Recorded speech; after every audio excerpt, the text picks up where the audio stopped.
que tinha o planeta estava fechado, cada um contando a sua versão, né? Versões mirabolantes, mas o resgate de gente que não encarnava mais aqui, coisas assim, e você acabou de corroborar dizendo que realmente o número de espíritos reencarnando, espíritos novos, né? Vamos dizer, reencarnando aqui, é pouco, é pequeno.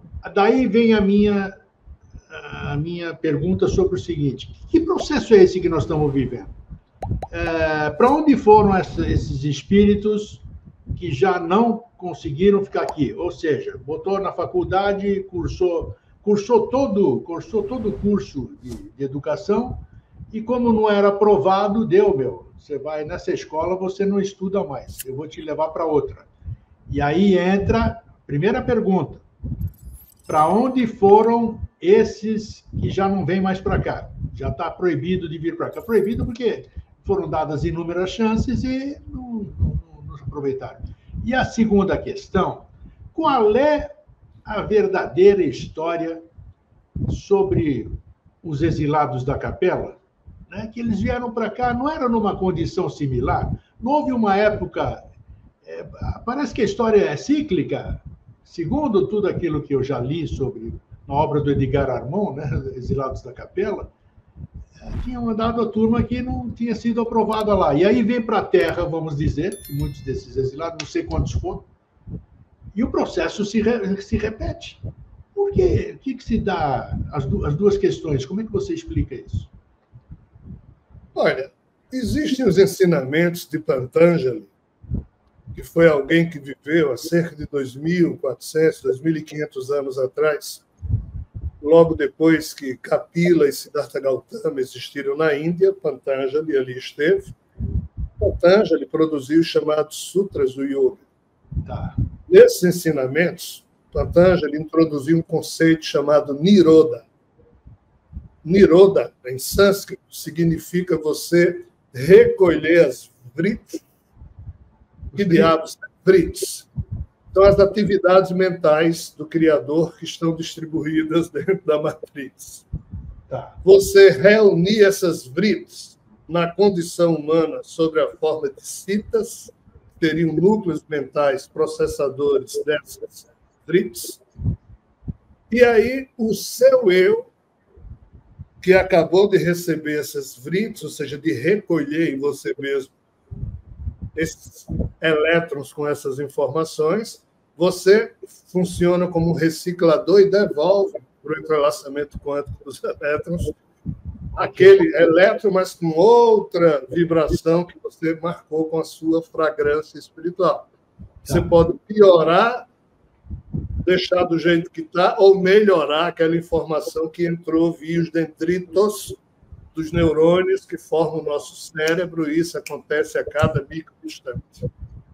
Então, assim, sob essa perspectiva, qualquer ser que viva dentro dessa matrix é um reprocessador das vritis, ou seja, das atividades mentais que já existem na memória dos elétrons, e tudo que existe como sendo função de vida é a criação de novas espécies na evolução, para que esses novos membros dessas novas espécies criem cérebros mais sofisticados para melhor reprocessar as vritis, ou seja, a notícia podre que já existe no universo, a gente reprocessa e devolve isso dessa forma.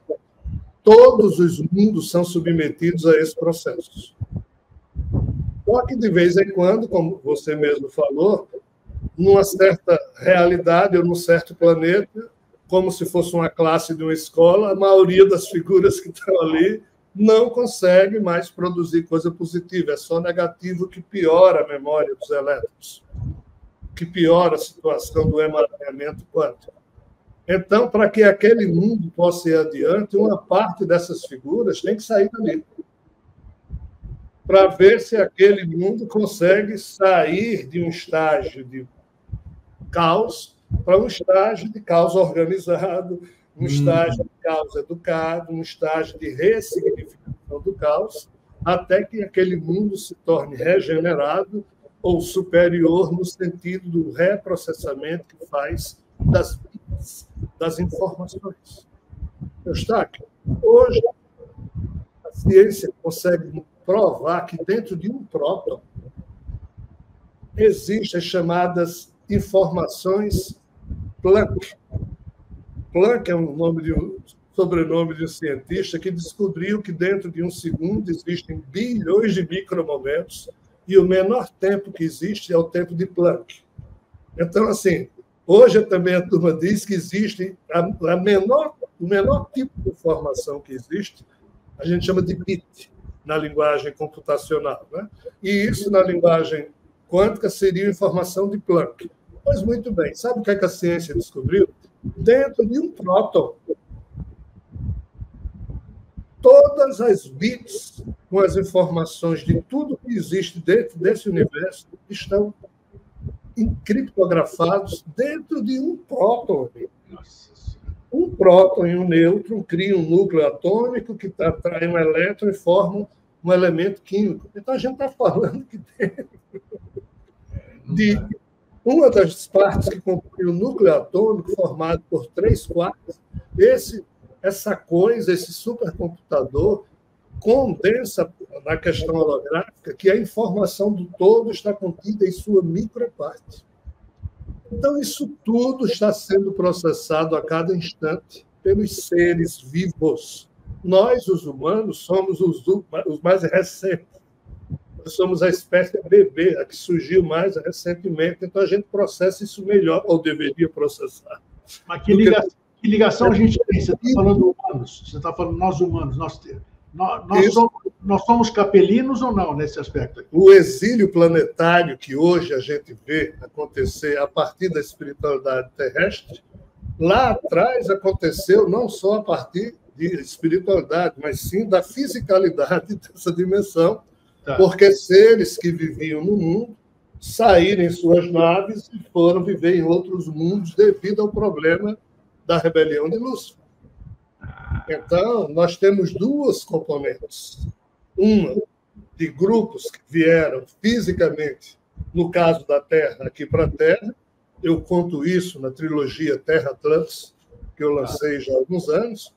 Mas como Chico Xavier e Emmanuel explicaram no livro A Caminho da Luz, que Chico lançou, salvo engano, em 1947, no seu capítulo 4, onde está ali descrito as promessas do Cristo cósmico, pela primeira vez se fala em capela. Compreenda. Nós hoje falamos em capela.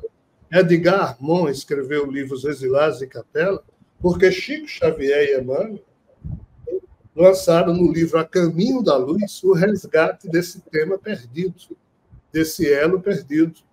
Antes disso, só se falava na doutrina dos anjos decaídos, mas sem dizer de onde esses tais anjos haviam caído. Então, Chico Xavier foi o primeiro a dizer, foi capela. Certo?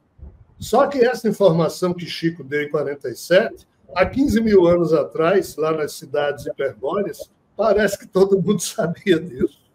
O problema é que essas informações surgiram e foram só resgatadas. Mas por que é que existe exílio? Para que a reciclagem dos bits que cada ser cósmico precisa fazer, porque essa é a função da vida dentro dessa matrix, é reciclar informações podres, transformá-las em pulsações dignificadas. Essas mitologias explicaram isso lá atrás, só que a religião, a ciência e a filosofia estão cegas em relação a isso.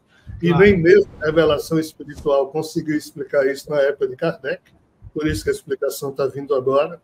Então, os exílios existem para propiciar sempre novas condições para que o ser transitório possa reciclar as informações que estão dentro da Matrix. Ponto. Então, hoje, podemos considerar que muita gente, os que não encarnam mais aqui, estão indo para os seus exílios, digamos assim? Infelizmente, sim. Muita gente. No ano 2004, um espírito que tem um vínculo muito forte com o espírito que me anima, em vidas passadas, parece que já foi pai, filho, um do outro, coisa que falha. Em 2004, esse espírito foi exilado. foi a última leva de espírito que eu tenho notícia, por sinal, que foi exilado. E o espírito que me anima esteve lá, se despedindo, vamos assim dizer, e assim, dizendo, um dia a gente vai lhe resgatar. Não, é desagradável o negócio. Não tem notícia boa, infelizmente, a não ser que nós humanos as produzamos. Mas, quer dizer, todo mundo sai daqui necessariamente vai para lugar ruim, vamos dizer? Não, não é lugar ruim, é lugar de recomeço. De recomeço. Só que esse lugar de recomeço termina ficando chato, porque só vai gente chata para lá. Espero que você tenha gostado do conteúdo do nosso vídeo.